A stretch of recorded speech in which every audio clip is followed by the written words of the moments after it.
একবার কল্পনা করুন তো, আপনি এমন একটি জায়গায় আছেন যেখানে কোনো আইন নেই, কোনো ট্যাক্স দিতে হয় না এবং আপনাকে নিয়ন্ত্রণ করার মতো কেউ নেই। আপনি যা খুশি তাই করতে পারেন, সম্পূর্ণ স্বাধীনভাবে জীবনযাপন করতে পারেন। আপনার আশেপাশে যারা বসবাস করছে তারা সারা জীবন তাঁবু বা কার্ডবোর্ডের ছাউনির নিচে কাটিয়ে দেয়। আপনার মনে হতে পারে এটা হয়তো কোনো গল্প বা সিনেমার কল্পনা, কিন্তু না, এটি বাস্তব। এমনই একটি জায়গা রয়েছে, এর নাম স্ল্যাব সিটি। আজকের এই এপিসোডে আমরা জানবো স্ল্যাব সিটির ইতিহাস, এখানকার মানুষের জীবনযাত্রা এবং তাদের বেঁচে থাকার সংগ্রাম। আপনি যদি চালিকা এই চ্যানেলে নতুন হয়ে থাকেন, অনুরোধ করব সাবস্ক্রাইব করে বেল আইকনটিতে ক্লিক করুন। স্ল্যাব সিটিকে বলা হয় শেষ মুক্ত শহর, যেখানে মূলত ভবঘুরে শিল্পী, অবসরপ্রাপ্ত ব্যক্তি এবং গৃহহীন মানুষ বসবাস করে।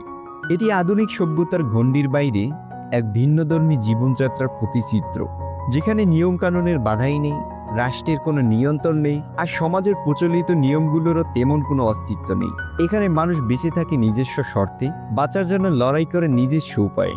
স্ল্যাব সিটি এমন এক স্থান যা আধুনিক দুনিয়ার কোলাহল থেকে বিচ্ছিন্ন, কিন্তু তবু জীবনের এক অনন্য বাস্তবতা তুলে ধরে। স্ল্যাব সিটি অবস্থিত যুক্তরাষ্ট্রের ক্যালিফোর্নিয়ার ইম্পেরিয়াল কাউন্টিতে।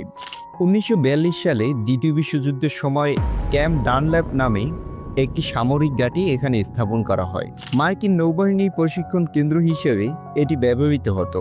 যুদ্ধ শেষ হওয়ার পরে 1956 সালে এই ঘাঁটি সম্পূর্ণরূপে পরিত্যক্ত হয়ে যায়।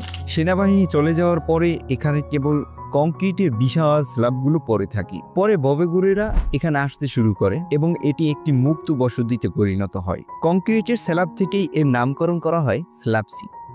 1980 দশক থেকে এটি জনপ্রিয় হতে শুরু করে, বিশেষ করে শিল্পী, ভবঘুরে এবং স্বাধীন চেতনার মানুষের জন্য এটি একটি নিরাপদ আশ্রয়স্থল হয়ে ওঠে। বর্তমানে স্ল্যাব সিটিতে হাজারেরও বেশি মানুষ বসবাস করে, তবে এই সংখ্যা ঋতুভেদে পরিবর্তন হয়। গ্রীষ্মকালে যখন তাপমাত্রা প্রায় 50 ডিগ্রি সেলসিয়াস পর্যন্ত পৌঁছে যায়, তখন প্রচণ্ড গরমের কারণে অনেকেই এখান থেকে সরে যায়। তবে শীতের সময় পরিস্থিতি ভিন্ন হয়, তখন এখানে মানুষের সংখ্যা বেড়ে যায়, বিশেষ করে অবসরপ্রাপ্ত ব্যক্তি ও ভবঘুরেরা যারা কম খরচে স্বাধীনভাবে জীবনযাপন করতে চায়, তারা দলে দলে এখানে চলে আসে। স্ল্যাব সিটিতে বসবাসকারীদের মধ্যে রয়েছে নানা ধরনের মানুষ। গৃহহীনরা এখানে এসে আশ্রয় নেয়, কারণ সমাজের বাকি অংশ তাদের জন্য আর কোনো জায়গা রাখেনি। পাশাপাশি এমন অনেক স্বাধীন চেতনা ব্যক্তি রয়েছে যারা সমাজের নিয়মকানুন ও আধুনিক জীবনের চাপে না থেকে একদম মুক্তভাবে জীবনযাপন করতে চায়। এছাড়াও এখানে অনেক শিল্পী, সঙ্গীত শিল্পী ও লেখক রয়েছে যারা সৃজনশীল কাজে নিজেদেরকে ডুবিয়ে রাখে এবং বেঁধে দেওয়ার নিয়মের বাইরে থেকে মুক্তভাবে জীবন কাটাতে ভালোবাসে। তবে স্ল্যাব সিটিতে জীবনযাত্রা মোটেও সহজ নয়। এখানে নেই কোনো বিদ্যুৎ, নেই কোনো গ্যাসের ব্যবস্থা, যার ফলে এখানকার অনেক বাসিন্দারাই সৌরশক্তির উপরে নির্ভর করে। তাদের খাবার ও নিত্য প্রয়োজনীয় জিনিসপত্র সংগ্রহ করতে হয় কাছাকাছি শহর থেকে, যা জীবনকে আরো কঠিন করে তোলে। তবুও এই কঠোর বাস্তবতার মাঝেও এখানকার বসবাসকারীরা খুঁজে নেন স্বাধীনতার এক অনন্য স্বাদ। স্ল্যাব সিটির অন্যতম আকর্ষণ হলো সেলবেন মাউন্ট। এটি একটি রঙিন পাহাড় যা লিওনার্ড নাইট নামে এক ব্যক্তি তৈরি করেছিলেন। তিনি এটি তৈরি করেছিলেন ধর্মীয় বার্তা ছড়ানোর জন্য। তবে এখন এটি স্ল্যাব সিটির আইকন হিসেবে পরিচিত।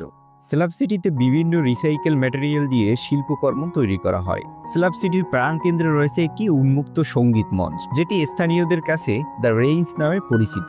এটি স্ল্যাব সিটির অন্যতম প্রধান সামাজিক ও সাংস্কৃতিক কেন্দ্র, যেখানে প্রতি শনিবার রাতে লাইভ সঙ্গীত পরিচালিত হয়।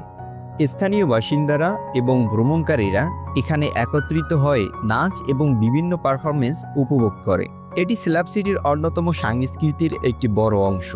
স্ল্যাব সিটির অন্যতম বৃহত্তম ও আকর্ষণীয় উৎসবগুলোর মধ্যে একটি হল স্ল্যাব সিটি প্রোম। এটি একটি বিশেষ নাচ ও সঙ্গীত উৎসব, যেখানে স্ল্যাব সিটির বাসিন্দারা সমাজের সব প্রচলিত নিয়মকানুন ভুলে গিয়ে মুক্তভাবে আনন্দ উদযাপন করে। এই উৎসব শুধু বিনোদনের জন্যই নয়, এটি স্ল্যাব সিটির স্বাধীনচেতা ও বিকল্প জীবনধারার প্রতীক, যেখানে সঙ্গীত, শিল্প এবং স্বাধীনতার এক অনন্য মিশ্রণ দেখা যায়। স্ল্যাব সিটিকে শেষমুক্ত শহর বলার কারণ এখানে সরকারের কোনো হস্তক্ষেপ নেই। এটি সরকারি মালিকানাধীন এলাকা হলেও এটি কার্যত নোম্যান্স ল্যান্ড হয়ে দাঁড়িয়েছে। এখানে কোনো পুলিশ বা আইন শৃঙ্খলা বাহিনী নেই, ফলে মানুষ সম্পূর্ণ স্বাধীনভাবে জীবনযাপন করতে পারে। কর বা ট্যাক্স দিতে হয় না, ফলে আর্থিকভাবে যারা দুর্বল তারা এখানে থাকতে পারে। সরকারি কোনো নিয়ম না থাকার কারণে কেউ চাইলেই এখানে নিজের নিয়মে জীবনযাপন করতে পারে। যদি কখনো সরকার সেলাব সিটিকে একটি পর্যটক কেন্দ্র বানাতে চায় বা নতুন কোনো পরিকল্পনা নেয়, তাহলে সেলাব সিটির বর্তমান রূপ হারাতে পারে। তবে এখন পর্যন্ত এটি একটি স্বাধীন মানুষের আশ্রয়স্থল হিসেবে টিকে আছে। সেলাব সিটি এক অনন্য জায়গা যেখানে মানুষ সম্পূর্ণ স্বাধীনভাবে জীবনযাপন করে। এটি শিল্প ও সৃজনশীলতার কেন্দ্র, যেখানে সঙ্গীত শিল্পী, ভবেঘুরে এবং স্বাধীনতার মানুষগুলো একসাথে বসবাস করে। আপনার মতে ভবেঘুরে ও স্বাধীন চেতনার মানুষদের জন্য সেলাব সিটির মতো একটি জায়গা কতটা গুরুত্বপূর্ণ তা কমেন্টে জানাতে ভুলবেন না। আপনি যদি চালিকা এই চ্যানেলে নতুন হয়ে থাকেন, তাহলে অনুরোধ করব সাবস্ক্রাইব করে বেল আইকনটিতে ক্লিক করুন।